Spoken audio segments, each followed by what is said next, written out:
গত সোমবার রাতে চট্টগ্রামের হালি শহরের একটি বাসায় ভয়াবহ বিস্ফোরণ ঘটে। এতে দগ্ধ ৯ জনের মধ্যে ৪ জনই মারা গেছেন, বাকিরা হাসপাতালের বেডে জীবন মৃত্যুর সন্ধিক্ষণে। পরদিন মঙ্গলবার ভোররাতে কুমিল্লার দাউদকান্দিতে ঘটে আরেকটি গ্যাস বিস্ফোরণের ঘটনা। এসব ঘটনার রেশ কাটতে না কাটতেই কক্সবাজারে ঘটে গেল আরেকটি ভয়াবহ গ্যাস বিস্ফোরণের ঘটনা।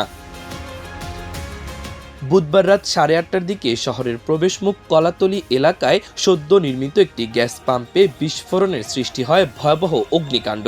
পরে ফায়ার সার্ভিস, সেনাবাহিনী, বিজিবি, পুলিশ ও বিমান বাহিনীর 10টি ইউনিটের টানা 7 ঘন্টার যৌথ চেষ্টায় বুধবার দিবাগত রাত 1:45টার দিকে আগুন নিয়ন্ত্রণে আসে। তবে এই ঘটনায় অন্তত 15 জন দগ্ধ হয়েছেন, যাদের মধ্যে উন্নত চিকিৎসার জন্য 8 জনকে চট্টগ্রাম ও 1 জনকে ঢাকায় পাঠানো হয়েছে। এই আগুনে পাম্পের আশপাশের অন্তত 50টি বাড়িঘর ও দোকানপাট ক্ষতিগ্রস্ত হয়েছে। প্রত্যক্ষদর্শীরা বলছেন, আগুন নিয়ন্ত্রণে আনলেও রাত 10টার দিকে বিকট শব্দে দ্বিতীয় দফায় বিস্ফোরণ ঘটে। ওই সময় পাম্পের কয়েকটি স্থানে আগুন ধরে যায় এবং আশপাশের কয়েকটি স্থাপনাতেও তা ছড়িয়ে পড়ে। কলাতলী মানুষের অনেক ক্ষতিগ্রস্ত হয়েছে।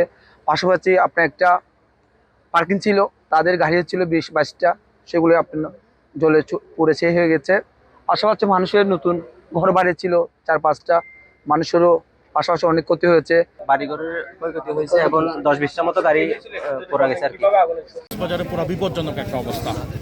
এখানে এই ধরনের অবস্থা যদি হয়, এটা সবসময় মনে করি প্রশাসন যারা অনুমোদন দিয়েছে, ফায়ার সিভিলাইজেশন যারা আছেন, যারা ফায়ার সার্ভিস কর্মীরা যারা আছেন, যারা বিভিন্ন দপ্তর থেকে লাইসেন্স সংগ্রহ করেন, তাদের আজকে বড় গাফিলতি।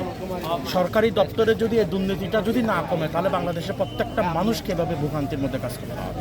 স্থানীয় বাসিন্দাদের মতে, ঘটনাস্থলের আশপাশে আদর্শ গ্রাম, চন্দ্রিমা হাউজিং ও জেলখানা এলাকায় অন্তত 20,000 মানুষের বসবাস।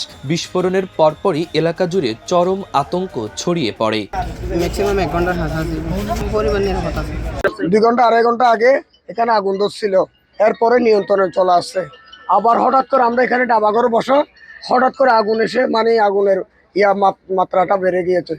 Fire service and civil defence Cox's Bazar স্টেশনের উপসহকারী পরিচালক সৈয়দ মোহাম্মদ মোর্শেদ হোসেন জানান, 2 দফায় আগুন ছড়িয়ে পড়ে। ফায়ার সার্ভিস, সেনাবাহিনী, বিমান বাহিনী, নৌবাহিনী ও পুলিশ যৌথভাবে কাজ করে আগুন নিয়ন্ত্রণে আনে। আমরা যতটুকু জেনেছি, এটা এখনো উদ্বোধন করে নাই বা এখনো চালু করে নাই। তবে আজকে গ্যাস নিচ্ছিল, ওনারা আনলোড করতেছিল, ওখান থেকে আগুনের সূত্রপাত হয়েছে। এখানে আগুন লেগেছিল আগে, আগুন লাগার পরে এটা আমাদের থেকে নির্বাপন, আমাদের 2টা ইউনিট এসে এটা নির্বাপন করেছে, কিন্তু গ্যাস রিলিজ হওয়ার কারণে এটা আশেপাশে গ্যাসটা ছড়িয়ে পড়েছে।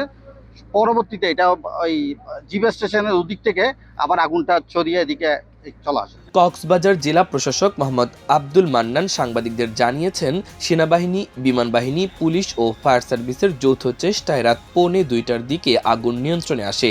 আগুনে বেশ কিছু ঘরবাড়ি এবং একটি গ্যারেজে রাখা কয়েকটি গাড়ি ক্ষতিগ্রস্ত হয়েছে। ফায়ার সার্ভিস, বাংলাদেশ সেনাবাহিনী, বাংলাদেশ বিমান বাহিনী যৌথভাবে এটা প্রায় নিয়ন্ত্রণে চলে এসেছে। আমরা ওখান থেকে এসে 10 জন আহত হয়েছিল, তারা হাসপাতালে ভর্তি ছিল। 2 জনকে প্রাথমিক চিকিৎসা দিয়ে ছেড়ে দেওয়া হয়েছে এবং 7 জনকে চিটাগাংয়ে রেফার করা হয়েছে।